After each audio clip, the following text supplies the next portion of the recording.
हीरालाल जी नागर साहब, गौतम दत्त जी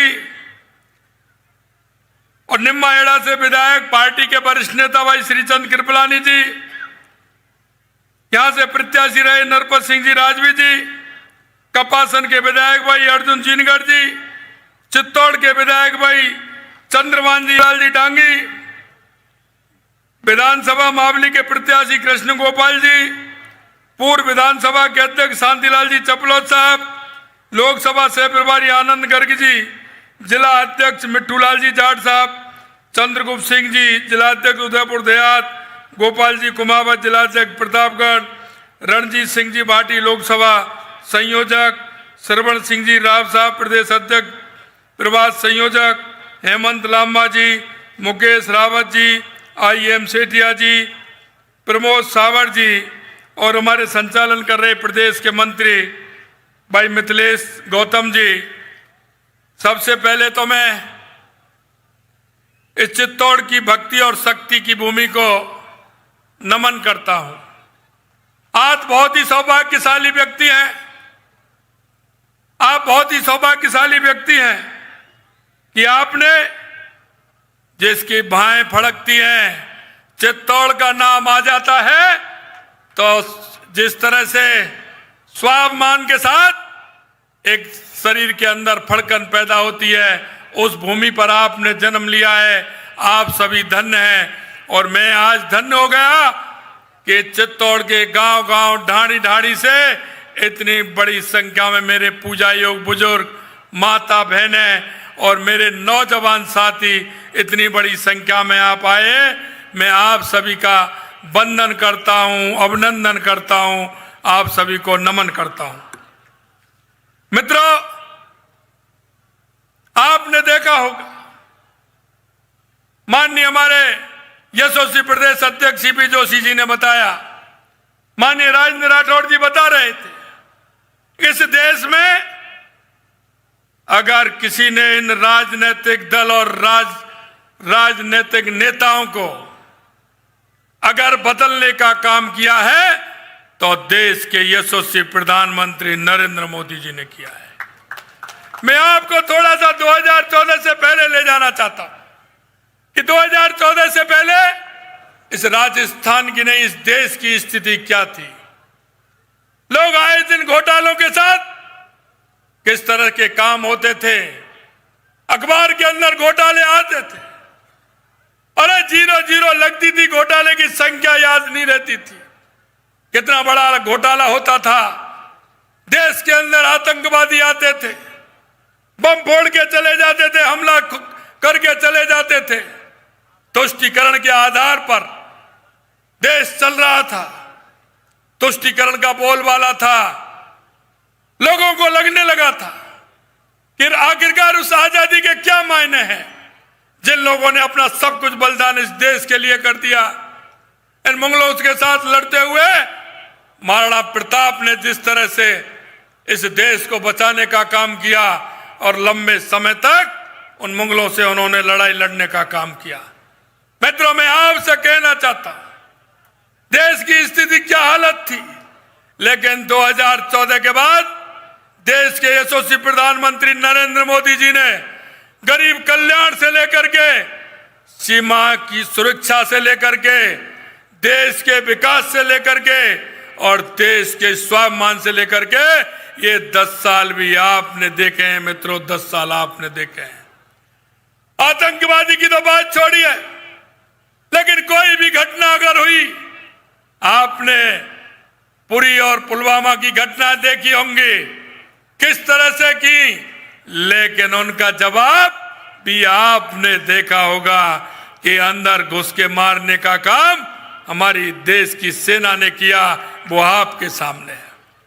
मित्रों, मैं आपसे कहना चाहता हूं, हमारे देश के यशस्वी प्रधानमंत्री नरेंद्र मोदी जी ने अगर किया तो मजदूर का सम्मान किया, किसान का सम्मान किया और हमारी माता बहनों का दर्द 70 साल में कोई नहीं जान पाया, लेकिन देश के यशस्वी प्रधानमंत्री नरेंद्र मोदी जी ने माता बहनों का दर्द जानते हुए आप देख रहे हो, अरे गरीब आदमी बैंक की चौखट पर नहीं जा सकता था, गरीब आदमी बैंक में अपना खाता नहीं खुलवा सकता था। देश के यशस्वी प्रधानमंत्री नरेंद्र मोदी जी ने खाता खुलवाने का काम किया। और कांग्रेस के पूर्व प्रधानमंत्री राजीव गांधी कहते थे कि दिल्ली से 100 रुपए भेजते हैं, नीचे जाते जाते जनता के बीच में 15 रुपए पहुंचते हैं। मैं आपको बताना चाहता हूं, देश के यशस्वी प्रधानमंत्री नरेंद्र मोदी जी ने 100 के 100 रुपए पहुंचाने का काम देश के यशस्वी प्रधानमंत्री नरेंद्र मोदी जी ने किया है। मैं आपको बताना चाहता हूं मित्रों कि हमारी सरकार को आए 3 महीने से कुछ दिन हुए हैं, क्योंकि आचार संहिता 90 दिन में लग गई थी। हम आपसे कहना चाहते हैं 90 दिन के अंदर हमारी सरकार ने, आपने देखा होगा, हमने जो आपको हमारे संकल्प पत्र में जो वायदे किए थे 45% वायदों को पूरा करने का काम हमारी राजस्थान की आपकी सरकार ने किया है। यही नहीं, हमने जो वायदे किए थे, हमने कहा था, क्योंकि इन्होंने उन किसानों के बेटों को, किसानों के उन पुत्रों को, क्योंकि किसान का बेटा, किसान तो जमीन का सीना चीर करके खेती में काम करते हुए अन्न उपजाने का काम करता है, और उसका बेटा सीमा पर रहते हुए 0- में और 50 डिग्री में सेना में रह करके सेना की रक्षा करने का काम करता है। मैं आपको बताना चाहता हूं, वो किसान का बेटा, किसान उसको कैसे कैसे करके पढ़ाता है, कोचिंग कराता है और उनको पढ़ाने का काम करता है, कमरा दिलाता है, हॉस्टल में रखता है। उनके साथ कितना बड़ा इन्होंने दगा किया कि 19 में से 17 पेपर लीक करने का काम इस कांग्रेस की सरकार ने कहा। हमने कहा था कि ऐसे लोगों को हम बख्शेंगे नहीं किसी भी कीमत पर। 15 दिसंबर को हमारी सरकार ने शपथ ली थी। 16 दिसंबर को हमने कहा कि हमने एसआईटी गठित करेंगे। हमने एसआईटी गठित करने का काम किया और आपने देखा होगा 65 लोगों को गिरफ्तार करने का काम हमारी सरकार ने किया है। 65 लोगों को गिरफ्तार करने का। और हम आपको विश्वास दिलाते हैं, हम आपको विश्वास दिलाते हैं कि ऐसे लोगों को हमारी सरकार किसी भी कीमत पर बख्शने वाले नहीं है। चाहे वो कितना भी बड़ा व्यक्ति हो, हम उसको जेल की सलाखों में डालने का काम करेंगे। जेल की सलाखों में, ये हम आपको विश्वास दिलाते हैं। मित्रों, मैं आपसे कहना चाहता हूं, हमने कहा था कि हम 450 रुपए में गैस का सिलेंडर देंगे। हमने 25 दिसंबर को फैसला लिया और 1 जनवरी से हमने 73 लाख बहनों को 450 रुपए में सिलेंडर देने का काम हमारी सरकार ने किया। हमने कहा किसान की सम्मान निधि बढ़ाने का काम भी हम करेंगे। हमने 6000 रुपए, हमारे देश के यशस्वी प्रधानमंत्री नरेंद्र मोदी जी किसान को सम्मान निधि देने का काम करते थे। हमने 2000 रुपए बढ़ा करके पहली किस्त में 8000 रुपए किसान सम्मान निधि देने का काम हमारी सरकार ने किया है। हमने कहा हम एमएसपी भी बढ़ाएंगे। हमने 125 रुपए 2275 से लेकर के 2400 रुपए किसान के गेहूं पर एमएसपी बढ़ाने का भी हमारी सरकार ने काम किया है।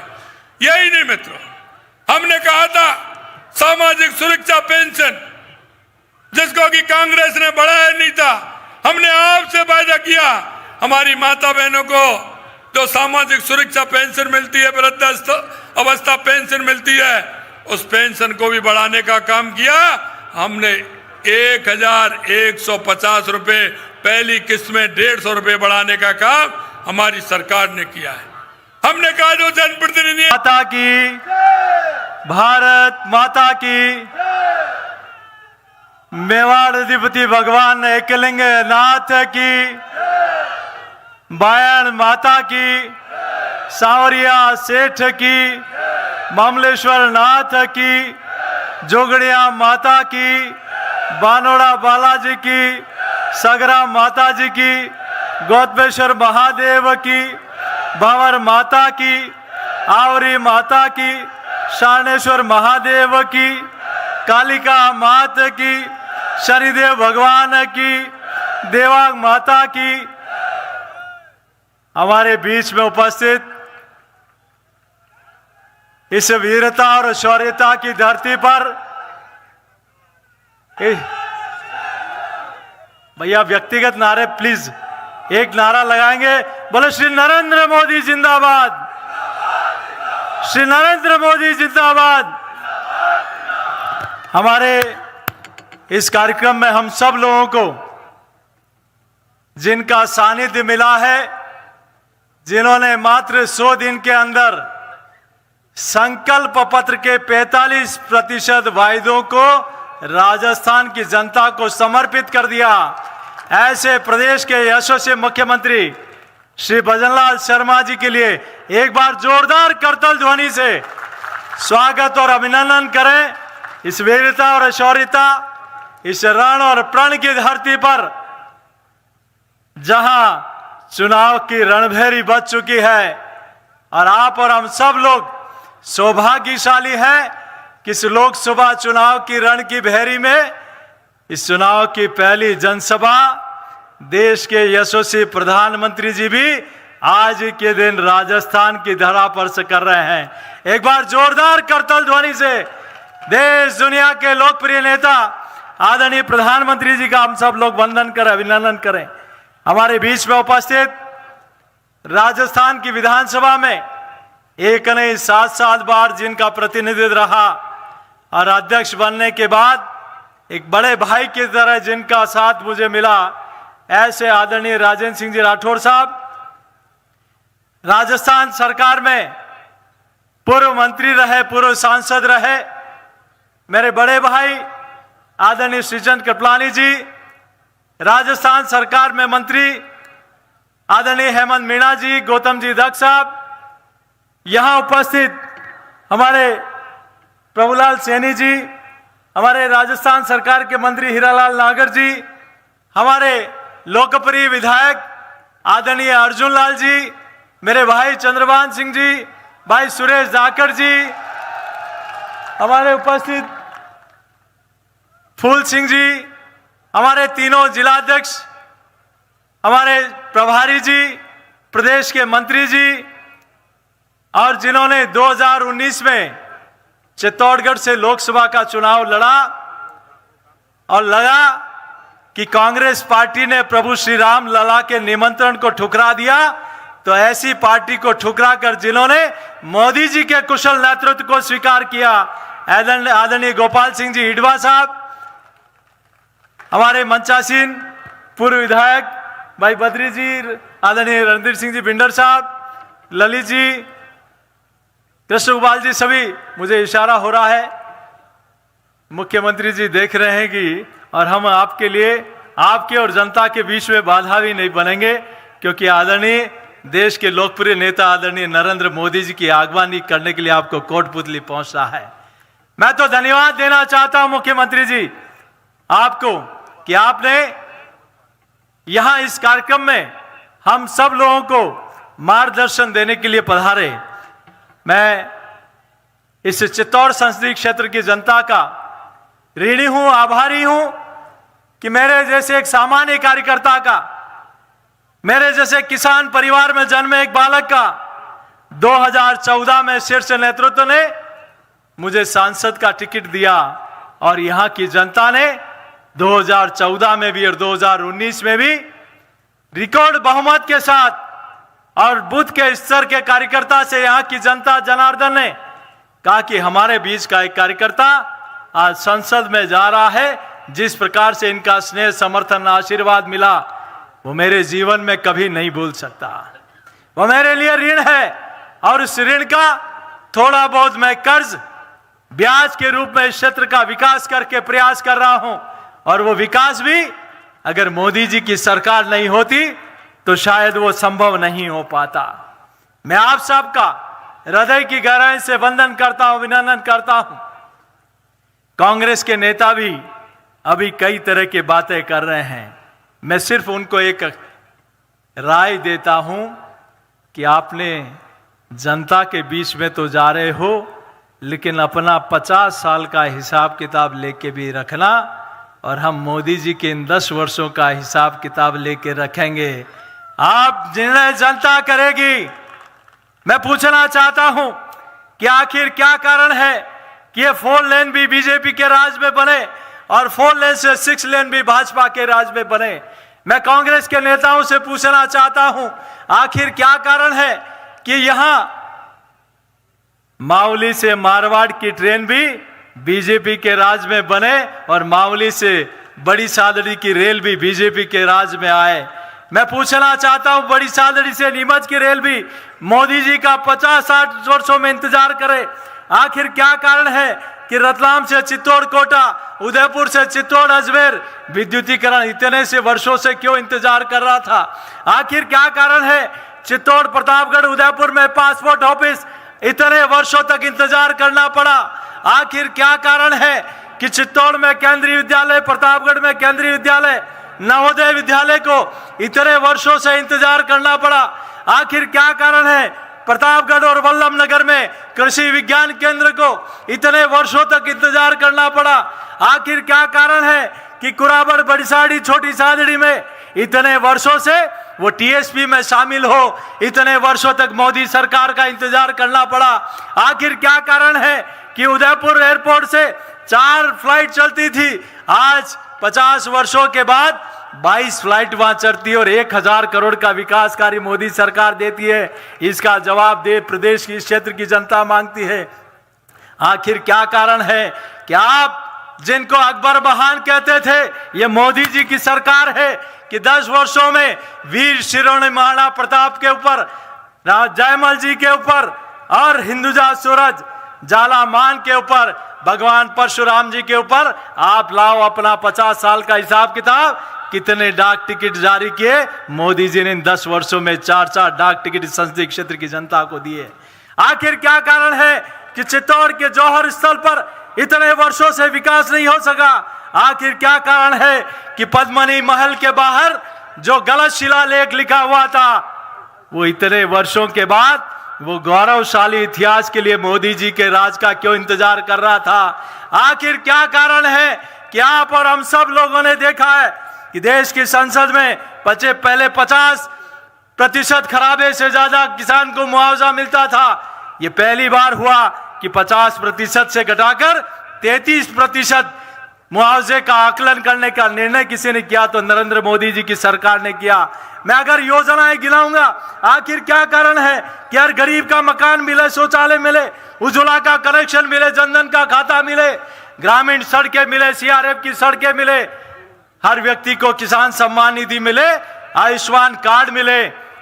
जनता पूछती है कांग्रेस के नेताओं को कि इतने वर्षों तक मोदी राज का क्यों इंतजार करना पड़ा? मैं आप सबसे कहना चाहता हूं, एक तरफ वो लोग हैं जिन्होंने प्रभु श्री राम लला का मंदिर नहीं बनने दिया, तो दूसरी तरफ नरेंद्र मोदी जी की सरकार है जिन्होंने दिव्य और भव्य रामलला का मंदिर अयोध्या में बना के दिया। एक तरफ वो लोग हैं जिन्होंने धारा 370 लगाई, एक तरफ वो लोग हैं जिन्होंने भगवा पर प्रतिबंध लगाया, एक तरफ वो लोग हैं जिन्होंने हिंदू नववर्ष पर प्रतिबंध लगाने का दुस्साहस किया, तो दूसरी तरफ वो लोग हैं जिन्होंने धारा 370 लगाई और कश्मीर से लेकर पूरी दुनिया में आज तिरंगे की महत्ता बढ़ती जा रही है। मैं कांग्रेस के नेताओं से आजकल पूछना चाहता हूं कि वो बड़े गलत तरीके से कुछ लोग कुछ चीजों को प्रेडिक्शन करने का काम कर रहे हैं, वो कुछ गलतफहमियां पैदा करने का भी प्रयास कर रहे हैं। हमने किसानों के लिए खूब किया, लेकिन ये जरूर हमने नहीं किया कि निम्बाड़ा में जमीन का अलॉटमेंट किसान को हो, और वो जूठन खाने का काम हमने नहीं किया। हमने रेलवे हाईवे बने तो गिट्टी और जमीन को एक्वायर करके उसका लाभ उठाएं, ये काम हमने नहीं किया। हमने किसी कार्यकर्ता चाहे विरोधी हो उसकी हत्या करने का पाप हमने नहीं किया। हमने कभी भी राजनीति में जनता के विश्वास के साथ आए, किसान के कल्याण और गरीब के साथ आए हैं। मैं आपसे पूछना चाहता हूं कि कोई भी गलत काम करे तो उसका नार्को टेस्ट होना चाहिए कि नहीं होना चाहिए? पूरी ताकत के साथ बोलो, होना चाहिए कि नहीं होना चाहिए? जो पोषाहार में बच्चों का आहार खा जाए उसका जांच होना चाहिए कि नहीं होना चाहिए? जो 2 रुपए में डोडा चूरा खरीदे और 100 किलो में बेचे उसकी जांच होनी चाहिए कि नहीं होनी चाहिए? तो सीपी जोशी भी तैयार है तो विरोधी भी यहां आने को तैयार है कि नहीं, ये पूछना चाहिए कि नहीं पूछना चाहिए? हमने एक साधारण परिवार से हूं, किसान परिवार से हूं, लेकिन ये तुच्छ और जूठन खाने का पाप हम कभी नहीं कर सकते। जनता के लिए समर्पित भाव से खड़े हैं। ये सीपी जोशी चुनौती देता है।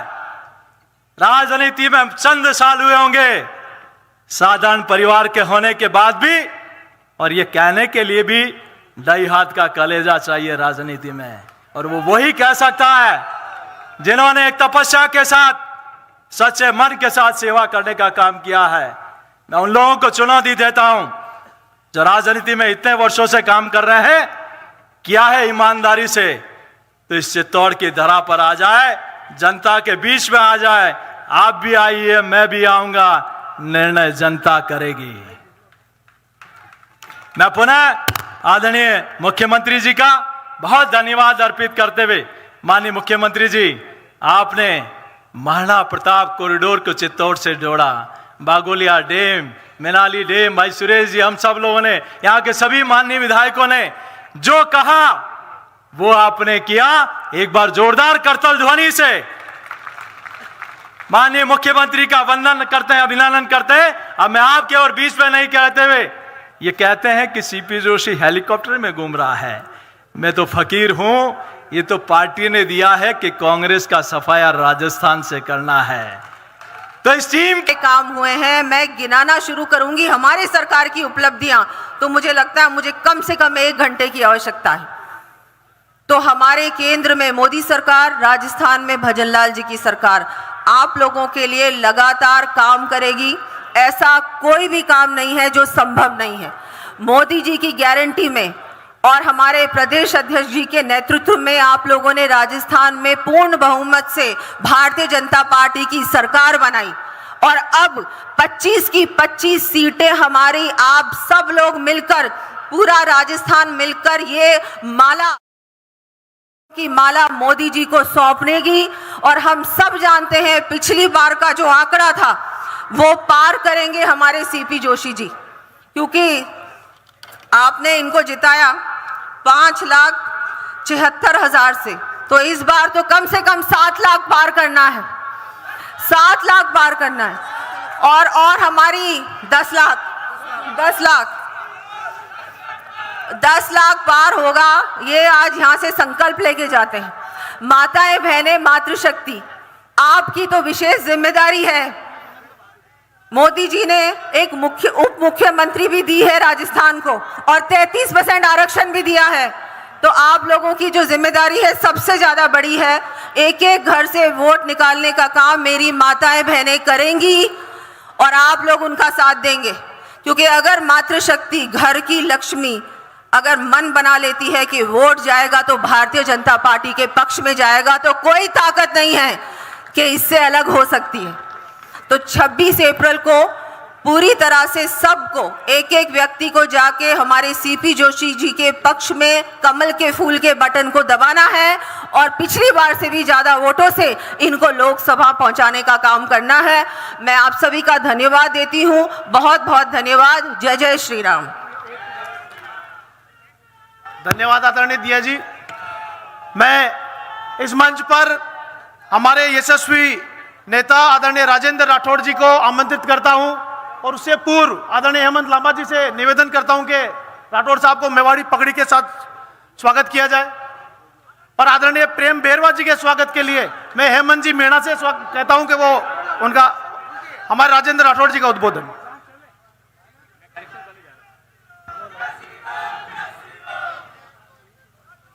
आज की इस विराट सभा में मंच पर विराजे हमारे यशस्वी मुख्यमंत्री, जिन्होंने अल्पकाल के अंदर राजस्थान के अवाम को बता दिया कि जब संकल्प में शक्ति होती है तो प्रदेश में बदलाव की बहार कैसे आती है। ऐसे सम्मानीय भजनलाल जी, भारतीय जनता पार्टी के विशाल परिवार, जिसके साथ 86 लाख लोग पंचनिष्ठाओं से जुड़े हैं, उस परिवार की अगुवाई करने वाले हमारे मुखिया, जिनके नामांकन में हम सब लोग उपस्थित हुए हैं, इस बार जो हैट्रिक बनाने जा रहे हैं, आदरणीय सीपी जोशी साहब, मंच पर विराजे भारतीय जनता पार्टी के मंत्रिमंडल के सम्मानीय सदस्यगण, विधायकगण, इस पार्टी की रीढ़ की हड्डी के रूप में काम करने वाले संगठन के कार्यकर्ता बंधुओं और चित्तौड़ की इस वीर प्रसूता भूमि पर मेरे सामने विराजित मोतियों से महंगे कार्यकर्ताओं, किसान भाइयों, शक्ति स्वरूप माता और बहनों, आपका जोश देखते हुए, आपके चेहरे पर टपकते हुए उल्लास को देखते हुए मैं अपने अनुभव से कह सकता हूं कि आप इस देश के स्वाभिमान की लड़ाई को लड़ने के लिए अपने वीर योद्धा, जिनका रिश्ता इस चित्तौड़गढ़ के गांव-गांव, ढाणी-ढाणी से रहा है, सीपी जोशी जी को हिंदुस्तान की सबसे बड़ी पंचायत में भेजने के लिए मन बना चुके हो। भाइयों, ये चित्तौड़ की धरा, ये सम्मान की धरा है,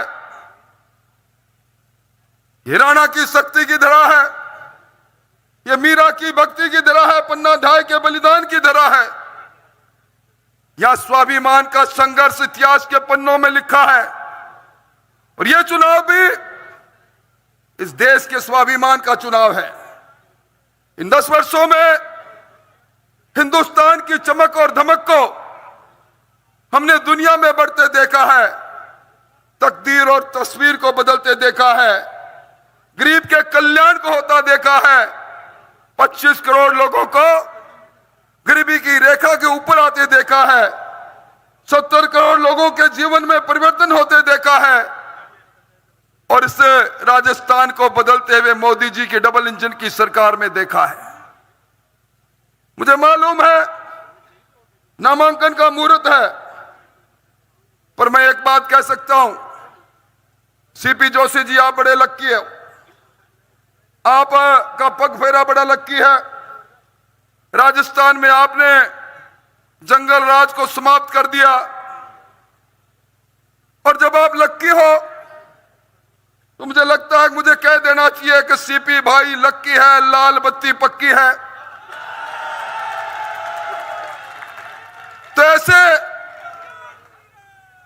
सीपी भाई के लिए आप सब लोग आए हैं। मैं कार्यकर्ताओं को एक बात कहना चाहूंगा, सीपी जोशी को राजस्थान पुकार रहा है।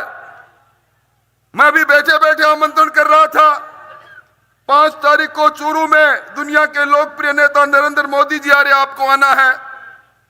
मुझे कह रहे थे कि मैं मेरे लोगों के बीच में कब जा नहीं पाया। मैं उनको कह रहा था कि एक एक बच्चा, एक एक बहन जो सामने बैठी है, ये सीपी जोशी बनकर अलख जगाने के लिए बैठी है और 400 पार सीटें लाकर इस हिंदुस्तान के अंदर एक बार फिर मोदी सरकार इस बुनियाद को रखने के लिए बैठी है। भाई, कांग्रेस की भगदड़ आपने देखी, आपके पड़ोस में टिकट कांग्रेस ने दिया। पहले टिकट के लिए लोग लाइन लगाते थे, अब कांग्रेस में टिकट छोड़ने के लिए लाइन लगी है। राजसमंद के अंदर सुदर्शन सिंह जी ने कहा, मुझे टिकट क्यों दिया, मुझे मैदान में उतरना नहीं, टिकट अपनी वापस ले लो। जयपुर राजधानी के अंदर जिन सुनील शर्मा साहब को टिकट दिया, वो 3 घंटे से आलाकमान को ढूंढते ढूंढते उनके दरवाजे में गए और लिफाफे में टिकट रख कर दंडवत करके बोले, मुझे क्षमा करो, मुझे बलिदानी जत्थे में नहीं जाना। झुंझुनू के प्रत्याशी कल बोल रहे थे, मुझे बलि का बकरा बनाया गया है। ऐसी भगदड़ कांग्रेस में मची है।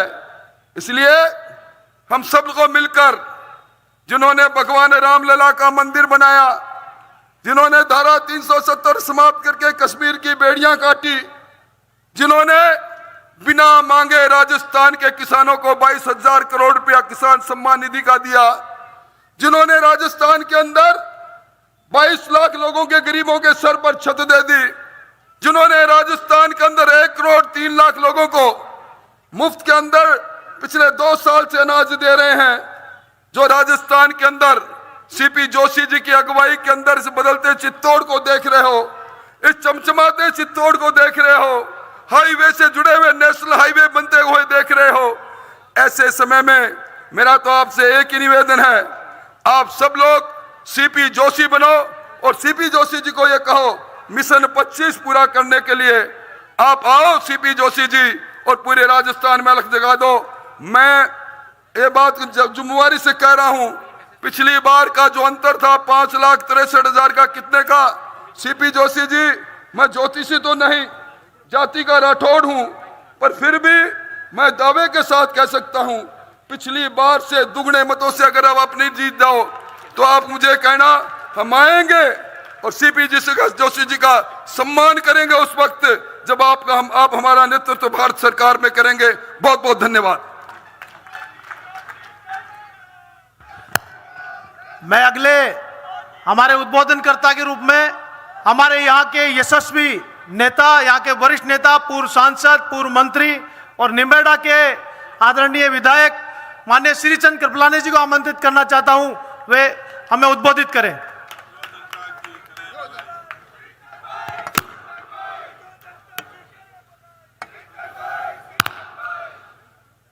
हमारे लोकप्रिय उम्मीदवार और राजस्थान भारतीय जनता पार्टी के हमारे अध्यक्ष, जिन्होंने पिछले 10 साल में एक कार्यकर्ता बनकर इस चित्तौड़गढ़ लोकसभा क्षेत्र की सेवा की है, ऐसे भाई सीपी जोशी जी के आशीर्वाद देने, मार्गदर्शन देने पधारे राजस्थान के यशस्वी ये कांग्रेस के लोग। मैंने कल उदयलाल जी का भाषण सुना, उदयलाल जी कह रहे थे बार बार भारतीय जनता पार्टी वाले कह रहे हैं अब की बार 400 पार, अब की बार 400 पार, तो वो कह रहे तो माहौल बना रहे बीजेपी वाले। तो मैंने कांग्रेस वालों को कहा, हम तो माहौल बना रहे, तो तुम भी नारा लगाओ कि कांग्रेस अब की बार 500 पार, सालों के 50 सीटें तो आनी नहीं है क्या? मैंने कहा कांग्रेस को तो नारा लगाना चाहिए अब की बार 40 पार, उससे ज्यादा सीटें आनी नहीं है। और उदयलाल जी, मैं आपको क्या कहूं, अभी ताजा 3 महीने पहले निपटाया है आपको, 3 महीने भी नहीं हुए क्या, 5 बार पहले निपटा चुके हैं। और इस बार सीपी जी आप बहुत सौभाग्यशाली हो। मैं सोच रहा था कि उदयलाल जी को निपटा के घर में भेजूंगा, लेकिन मेरी किस्मत में नहीं है, वो आपकी किस्मत में लिखा है। फाइनल स्टेप उदयलाल जी का ये लगाएंगे, इसलिए मैं सीपी जी को धन्यवाद देता हूं। मैं इस अवसर पर, क्योंकि फार्म भरने का मुहूर्त है, ज्यादा कुछ नहीं कहते हुए एक बार आप सबसे निवेदन करता हूं, हमारे मंच के नेताओं की सबकी इच्छा है कि सीपी जोशी जी के लाल बत्ती तो लगेगी, वो तो तय है, लेकिन उसके लिए हमको 12 लाख वोटों से जीतने का लक्ष्य रखना है। एक बार भजन जी के सामने सब हाथ खड़े करो और हाथ खड़े के, सीपी जी आप प्रदेश के अध्यक्ष हो, आप प्रदेश में घूमो, ये भारतीय जनता पार्टी का चित्तौड़ लोकसभा का एक एक कार्यकर्ता सीपी जोशी बनकर गांव गांव में जाएगा, आपको आने की आवश्यकता नहीं। आपने जितने काम किए, काम कराना बात पे, लेकिन हम आपको विश्वास दिलाते हैं, मुझे विश्वास है कि हम सब लोग अगर मेहनत करेंगे हमारा लक्ष्य पूरा होगा। धन्यवाद। भारत माता की जय। हमारे मंच पर विराजित सभी माननीय विधायक, सभी माननीय मंत्रीगण, और चूंकि आदरणीय सीपी जोशी जी प्रदेश के अध्यक्ष हैं तो उनको शुभकामनाएं देने यहाँ के सभी मोर्चों के राजस्थान के अध्यक्ष भी यहाँ पर हैं, उन सबका मैं अभिनंदन करते हुए